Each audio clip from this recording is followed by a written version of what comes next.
Good afternoon everyone. आज हम पढ़ने जा रहे हैं राउटिंग एल्गोरिथम के बारे में।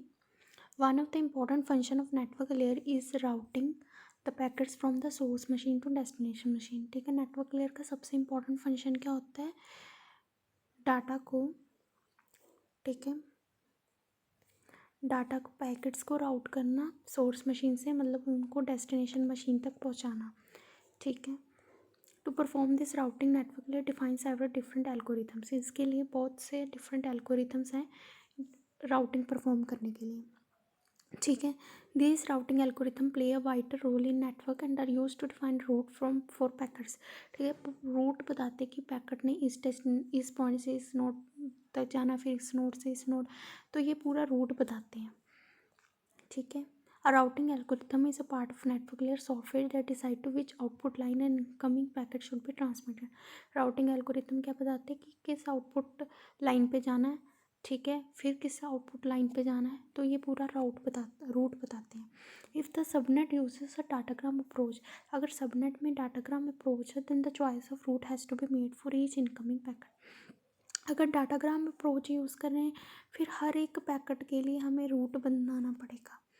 ठीक है, क्योंकि इसमें सर्किट एस्टेब्लिश नहीं होता, इसलिए हर एक पैकेट के लिए रूट बताना पड़ेगा। अगर सबनेट जो है वर्चुअल सर्किट अप्रोच यूज़ कर रहा है, then the decision has to be taken for every virtual circuit.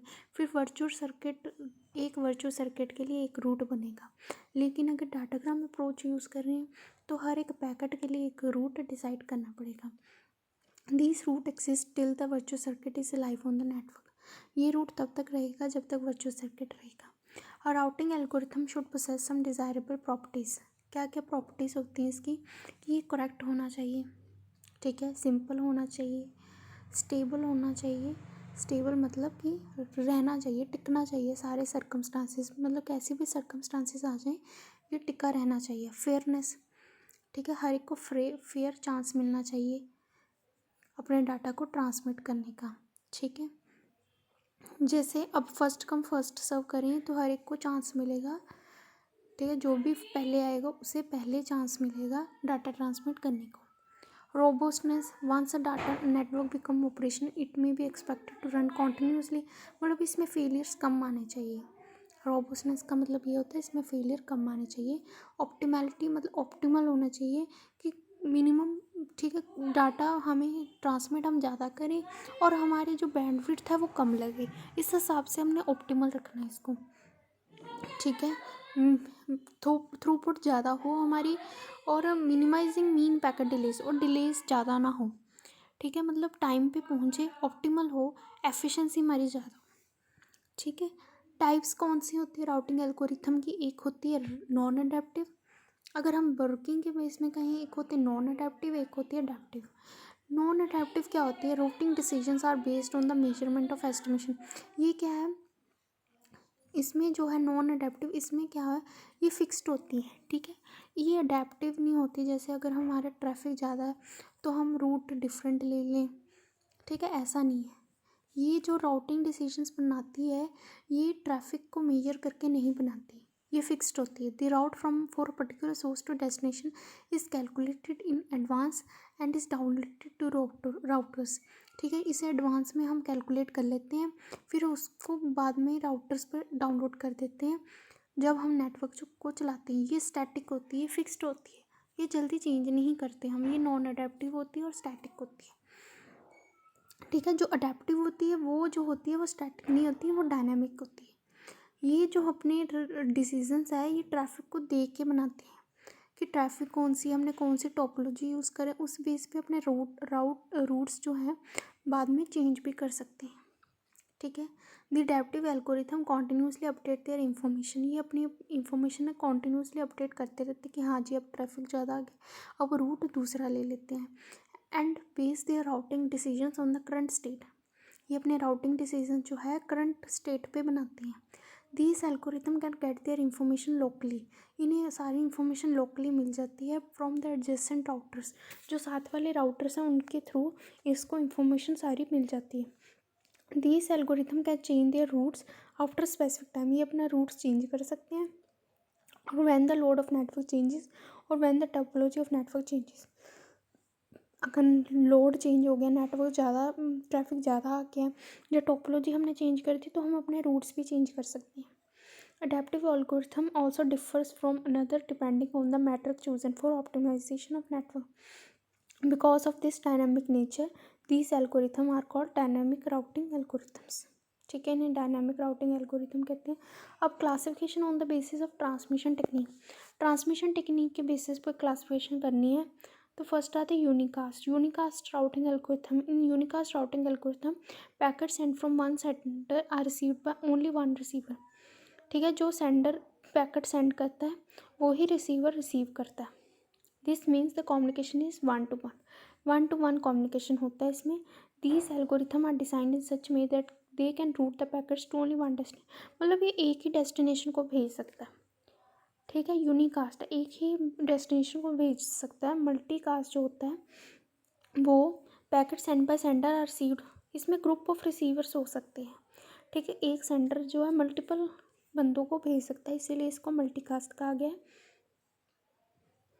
ठीक है, ऑप्टिमैलिटी प्रिंसिपल क्या होता है? Optimality principle the general statement about optimal routes without regard to network topology. ठीक है, जनरल स्टेटमेंट जो होती है ऑप्टिमल रूट्स की, ऑप्टिमल हमें कम से कम टाइम किस में लगेगा, वो होते हैं ऑप्टिमल रूट्स। विदाउट रिगार्डिंग उसका कोई इफेक्ट नहीं होता नेटवर्क टोपोलॉजी या ट्रैफिक पे, उसे हम कहते हैं ऑप्टिमैलिटी प्रिंसिपल। जब हम जनरल बनाएं, पहले हम डिसाइड कर लें कि हमारा ऐसे ऑप्टिमल रूट बनेगा। ठीक है, बाद में नेटवर्क चेंज हो, ट्रैफिक चेंज होगा या टोपोलॉजी चेंज होगी, उसका कोई इफेक्ट नहीं। ये पहले जनरल स्टेटमेंट कि हाँ हमारा ऑप्टिमल रूट कौन सा होगा। It states that if router J is on the optimal path from router I to K, then the optimal path from J to K also falls along the same route. ठीक है, this can be elaborated as call the part of route from I to J as R1 and the rest of the route as R2. If a route better than R2 existed from J to K, it could be concatenated with R1 to improve this route from I to K. मतलब हमने वो वाले path select करने हैं जिसमें हमें कम से कम time लगे। As a direct consequences of the optimality principle, we can see the set of optimal routes from a source to given destination from a tree rooted at the destination. ठीक है, direct अगर हम optimality principal जब apply करते हैं तो हम देखते हैं कि सेट ऑफ ऑप्टिमल रूट्स आ जाते हैं हमारे पास, कई सारे ऑप्टिमल रूट बन के आ जाते हैं कि ये भी ऑप्टिमल है, ये भी ऑप्टिमल है। From a source to given destination from a tree rooted at the destination. Such a tree, उन्हें हम सिंक ट्री भी कहते हैं। In the example distance metric is a number of hops. Sync tree is not necessarily unique. Other trees with the same path length may exist. All the routing algorithms are support to discover and use the sync tree. जैसे अब यहाँ पे ये subnet दिया है, अब इसमें से हमने ऑप्टिमल रूट्स फाइंड किए। ठीक है, जिनसे हमें कम टाइम लगता है, जिनसे हम कम टाइम पे डेस्टिनेशन पे पहुँच सकते हैं। ठीक है, इसे हम सिंक ट्री भी कहते हैं। ठीक है, देन आते हैं static routing algorithm. Static routing algorithms कौन से, उनके बारे में पढ़ना है, जो कि होते हैं नॉन अडेप्टिव। नॉन अडेप्टिव में आते हैं shortest path routing. Shortest path routing वो होते हैं जिनमें हमें सबसे कम डिस्टेंस लगता है ट्रैवल करने को। ठीक है, in shortest path routing, a graph of subnet is created. In this graph, each node represents the router and each are represented a link of communication line. In order to select the shortest path from a sender to receiver, the algorithm find the, ठीक है, अब इसमें हमने shortest find करना है distance कि जो हमने हमारे पास ग्राफ है उसमें सोर्स से लेकर डेस्टिनेशन तक कौन सा पाथ ऐसा होगा जिसमें सबसे कम डिस्टेंस लगता है, तो उसको हम फाइंड कर सकते हैं। दिजक्स्ट्रा एल्गोरिथम जो है वो शॉर्टेस्ट पाथ एल्गोरिथम है। ठीक है, इसमें हम फाइंड कर सकते हैं। इसको कैसे फाइंड करना है, जैसे हमारे पास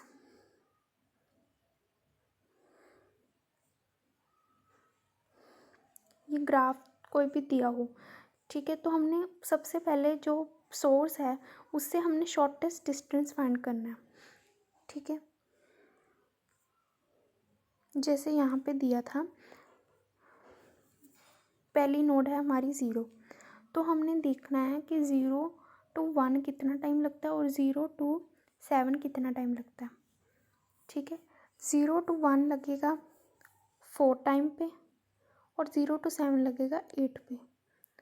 ठीक है, तो हम क्या करेंगे, इसको आगे चलाएंगे, 1 वाली नोड को चलाएंगे आगे।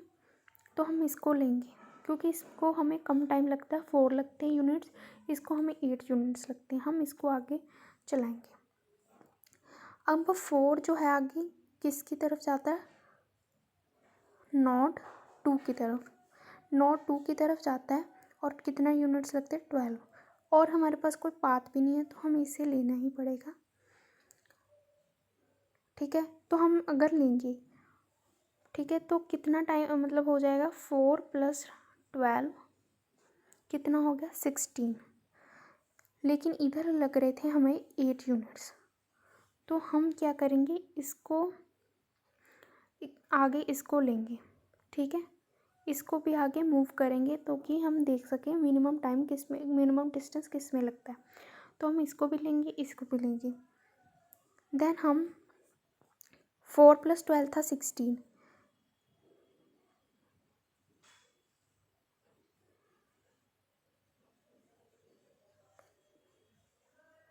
ठीक है, 0 + 4 + 12 16 था। आगे हमने इसको आगे मूव किया, इसका आ गया 6। अब 8 और 9 प्लस करें तो क्या आता है, 17। और 12 + 4 करें तो क्या आंसर आता है, 16। ठीक है, अब 16 छोटा है तो हम इसको भी लेंगे। ठीक है, अब हमने शॉर्टेस्ट डिस्टेंस डिसाइड करना है। अब 4 और 12, ठीक है, pick the vertex with minimum distance. अब हम आगे क्या मूव करेंगे, 6 से 5। ठीक है, 6 से 5 मूव करेंगे। ठीक है, क्योंकि 12 से आगे अगर हम मूव करें तो यहाँ पे आता है 19। ठीक है, जो ज़्यादा है इसलिए हम 6 को मूव करेंगे। ठीक है, 6 को आगे मूव करेंगे। इस तरह हमने शॉर्टेस्ट डिस्टेंस फाइंड करना है। ठीक है, इसकी मैं आपको, ठीक है, इस तरह आपने शॉर्टेस्ट डिस्टेंस फाइंड करना है और शॉर्टेस्ट पाथ इनमें से हम फाइंड कर सकते हैं ईजिली। ठीक है, bye selecting the minimum path. ठीक है, तो हम इसमें क्या है, इसका मैं एक बार करवा देती हूँ algorithm. Create a set, special set, shortest path 3 set लेंगे। पहले आप सारा ग्राफ, आपका अपना ग्राफ ले लेंगे आप बड़ा सा। ठीक है, उसमें that keeps track of vertices included in shortest path 3 whose minimum distance from source is calculated and finalized initially the set is empty। पहले हमने कुछ भी सिलेक्ट नहीं करना, फिर उसके बाद हमने एक डिस्टेंस वैल्यू असाइन करनी है to all vertices in input graph. फिर हमने सबको डिस्टेंस वैल्यू सेट कर देनी है कि कितना, किस नोड से कितना डिस्टेंस लगता है, किस नोड से कितना डिस्टेंस लगता है। फिर initialize all distance values uses as infinite. ठीक है, फिर हमने इन्फिनिट वैल्यू लेनी है। ठीक है, इसकी मेरे पास एक और